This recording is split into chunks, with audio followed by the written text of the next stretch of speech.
Hello viewers, কেমন আছেন? আশা করি সবাই ভালো আছেন। তো বন্ধুরা, অনেকেই আমাকে কমেন্ট করে বলে যে ভাইয়া তুমি যে তোমার ইউটিউব ভিডিও যে তুমি আপলোড করো, সেখানে হয়তো অনেকগুলা তুমি লোগো কিন্তু সেটিং করিয়ে দাও। হ্যাঁ, তো লোগোগুলো কীভাবে সেটিং করো এবং লোগোগুলো কোথায় পাও, এগুলো অনেক ধরনের প্রশ্ন আমাকে কমেন্টের মাধ্যমে করে থাকে। যে আমি ভাবছি যে কমেন্টের রিপ্লাই কত আর করবো, তো একটা ভিডিও বানায় ফেলি আপনাদের জন্য।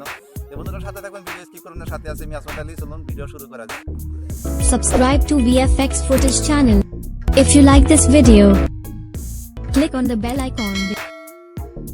প্রথমে আপনি কি করবেন, যদি আপনার ইউটিউব লোগো যদি নিতে চান, সাবস্ক্রাইব বাটন লোগো পিএনজি যদি নিতে চান, ডাউনলোড করতে চান, তাহলে এগুলো কোথায় দিয়ে করবেন? খুব সুন্দর এই লোগোগুলো দিয়ে আপনি ভিডিও করলে ভিডিওটা খুব মজার হয়, খুব সুন্দর হয়, আকর্ষণীয় হয় দেখার জন্য, খুব একটা দামি হয়।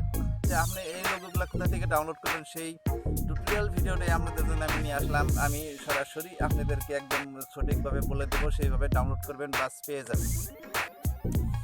প্রথমে কি করতে হবে, আপনার গুগল ক্রোমে যেতে হবে, ক্রোম ব্রাউজারে লগ ইন হবেন। ক্রোম ব্রাউজারে লগ ইন হওয়ার পর আপনি ওইখানে লিখে সার্চ করবেন যে subscribe button PNG logo, subscribe button PNG logo বা ইউটিউব সাবস্ক্রাইব বাটন পিএনজি লিখে সার্চ করবেন। সার্চ করার পর দেখবেন অনেকগুলো বাটন এসে যাবে। সেখানে আপনি কি করবেন, বাটনগুলো এসে যাবে, যখন সাবস্ক্রাইব একটা লোগো এসে যাবে, বাটন এসে যাবে সাবস্ক্রাইব লোগো, তখন কি করবেন, ওই সাবস্ক্রাইব লোগোর উপরে একটা হাত দিয়ে 2-1 সেকেন্ড ক্লিক করে ধরে রাখবেন।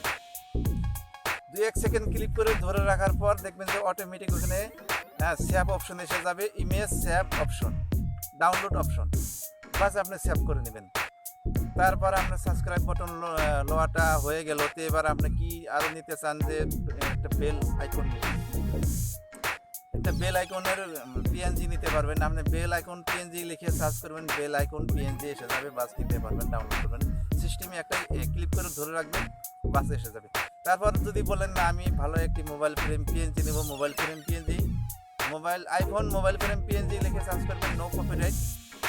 তো মোবাইল ফ্রেম যখন এসে যাবে, বাস স্কিপ করবেন।